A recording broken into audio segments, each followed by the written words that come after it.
Halo kan kawan, aku Mas Tol. Kali ini aku mau ngomongin tentang cerita perjalanan klub dari Manchester, yaitu Manchester City. Cerita ini khusus untuk kalian yang baru tahu sepak bola, terutama fansnya Manchester City. Bukan berarti kalian yang fansnya Man City itu baru tahu sepak bola. Aku mau ngasih tahu aja sama kalian yang dukung Man City mulai dari tahun 2010-an. Soalnya Man City itu dulunya cuma tim mediocre yang bolak-balik ke Liga Inggris, Liga Championship. Itu dulu. Tapi sekarang dia udah bolak-balik ke Liga Inggris, Liga Champion. Bukan Championship, tapi Champion yang liganya para juara itu. Kalau Arsenal, tahun depannya dia baru ke Liga Champion. Liga Championship tapinya. Kan aku udah bilang, Liga Champion itu liganya para juara.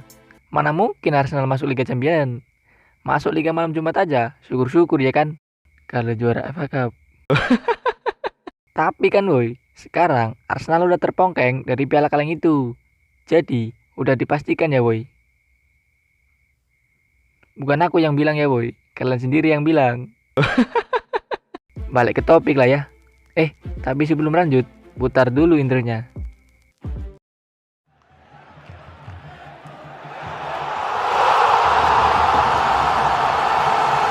Oke, masa kejayaan Man City itu ya setelah datangnya orang keturunan keluarga kaya raya dari Abu Dhabi, Uni Emirat Arab. Tepatnya pada 1 September 2008. Nah, banyaklah bermunculan biawak-biawak Man City itu. Walah, dasar fans karbit kalian.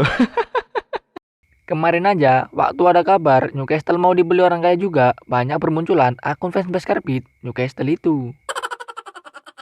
Selamat, kamu kena prank. Jauh sebelum dipimpin oleh bos Mansur itu, tepatnya pada tahun 1880-an sebelum Masehi. Lama kali tol. Orang belum selesai cakap, jangan dipotong-potong. Aku belum selesai cakap itu. Iya, maaf tol. Jadi, lanjutannya apa tol? Lanjutan apa? Kau cakap tadi lah. Cakap apa? Cakap tadi. Tadi. Oh iya, aku ingat. Jauh sebelum dipimpin bos Mansur itu, tepatnya pada tahun 1880-an, sebelum Masehi, Man City belum ada. Ya emang belum ada, biawak. Pada tahun 1880, bukan sebelum Masehi ya woi, Man City itu didirikan, tapi dengan nama ST Mark. Baca City Mark atau ST Mark pun, aku pun gak tahu. Pada tahun 1887, bukan sebelum Masehi juga ya woi. Man City itu, City Mark itu ganti nama menjadi City Mini. Soalnya yang punya City itu suka sama Mickey Mouse. Hah? Apa hubungannya tol?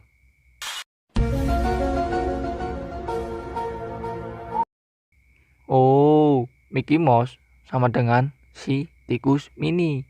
Biawak. Bukan si tikus mini ya woi, tapi Ardwick AFC. Soalnya baru pindah markas pulanya dia ke Hyde Road di Ardwick. Catat, nanti keluar di ujian.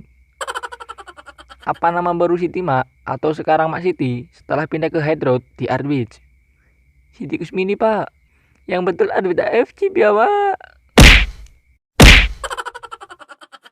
Kesulitan keuangan membuat adanya restrukturisasi tim yang pada waktu itu di Liga 2-nya Inggris menjadi Manchester City. Macam tradisi orang Jawa aku rasa. Kalau sering sakit-sakitan, biasanya gantinya nama itu dengan nama baru biar pulih sakit-sakitannya setelah namanya diganti. Dan betul lah, pulih juga sakit-sakitan Man City itu. Tapi setelah 100 tahun lebih, dia ganti nama. Tapi sebelum 100 tahun ganti nama pun, Man City boleh dibilang lumayan sukses pada akhir 1960-an dan awal 1970-an. Saat itu, mereka dilatih oleh Joe Mercer dan asistennya Malcolm Allison. Bukan Allison yang ini boy, beda nama pula dia. Kalau Allison yang ini, double L. Kalau Allison yang ini, double S. Beda kan? Alah, cuma beda double S sama double L aja bang, tak apalah. Walaupun beda sedikit, kalau salah dalam penulisan bisa jadi masalah. Contohnya, kalau di KTP Allison tapi di ijazah Alisson. Susahnya buat lamar kerja di perusahaan. Makanya kalian ini nganggur. Canda lah ya. Tahun 1976 menjadi tahun terakhir mereka merebut gelar bergengsi. Bahkan sampai terdegradasinya MAN City itu 2 kali dalam 3 tahun pada era 1990-an yang membawa mereka ke kasta ketiga Liga Inggris. Jadi kurang lebih dalam kurun 30 tahun itu MAN City adalah tim mediocre. Catat ya woi, nanti keluar di ujian. Oke lanjut. Gelar prestisius pertama MAN City didapat pada tahun 1904 di ajang FA Cup. 2 tahun kemudian, tahun 1906, 17 pemain MAN City hengkang setelah adanya tuduhan kecurangan. Bahkan ada yang hengkang ke klub rival. Kalau di Indonesia pindah ke klub rival langsung dicapnya pengkhianat ya kan. Tragedi Malang MAN City juga terjadi pada tahun 1920. Terjadinya kebakaran di markas MAN City waktu itu, Hyde Road, yang kemudian membuat mereka pindah ke Main Road. Jaraknya kira-kira sekitar 10 meter lah. Beda gang doang. Lanjut pada era 1930-an dan 1950-an. MAN City waktu itu masuk ke final FA Cup 2 kali beruntun. Tepatnya 1933 dan 1934. Sama 1955 dan 1956. Dan cuma menang di 2 final aja. 1934 sama 1956. Nah, final 1956 ini yang unik menurut aku. Kiper MAN City, Brad Trautmann, terus main walaupun leher dia patah. Dan tak ada satupun yang tahu selain Trautmann itu sendiri sama Tuhan. Juara Liga pertama MAN City terjadi pada tahun 1937. Tapi tahun berikutnya malah terdegradasinya dia. Alamak, kok bisa gitu kau? Musim 1969-1970, MAN City mencatatkan diri sebagai klub pertama dari Inggris yang bisa memenangkan 2 piala domestik dan Eropa dalam satu musim. Paten kali ah. Lanjut, pada musim 1973-1974 terjadinya derby Manchester yang merupakan match terakhir di musim itu, dan salah satu dari MAN City atau MU akan terdegradasi jika kalah. Pertandingan seru ya kan? MU pun terpongeng dibuat MAN City dan turun kasta dia. Masa naik turun kastanya MAN City atau menjadi tim mediocre terjadi antara musim 1982 sampai 2001. Musim 1982-1983 MAN City terdegradasi ke divisi 2. 2 musim kemudian balik lagi ke divisi 1. 2 musim kemudian balik lagi ke divisi 2. 2 musim kemudian balik lagi ke divisi 1. Pusing kali ah. Nah, musim 1992-1993 dimulainya era baru dengan nama Premier League. MAN City menjadi salah satu pendirinya. Tapi MAN City justru mengalami penurunan sampai-sampai ke kasta ketiga Liga Inggris, tepatnya pada 1998-1999. Oke, lanjut. Periode 2001 sampai 2008. Tahun 2001, MAN City di kasta kedua Liga Inggris dan keluar sebagai juara. Tahun 2002, MAN City pindah kandang ke Stadion City of Manchester, sekarang bernama Etihad Stadium, dan main di Liga Inggris sampai sekarang, meski sempat hampir terdegradasi pada musim 2006-2007. Tapi periode ini MAN City tak satu pun jadi juara Liga Inggris. Tahun 2007, MAN City dimiliki oleh hub orang Cup Thailand Cup, yaitu hub Thaksin Shinawatra. Ngapain kau di bahasa Thailand kan tol? Biar pas aja, kan dia orang Thailand. Tapi dia tak lama-lama jadi pemilik MAN City itu. Sebab adanya tuduhan kasus korupsi di negaranya, bos Thaksin itu menjual kepemilikan klub kepada bos Mansur ini. Dengan uang minyak, aku akan mengubah MAN City dari tim mediocre jadi tim besar. Tada!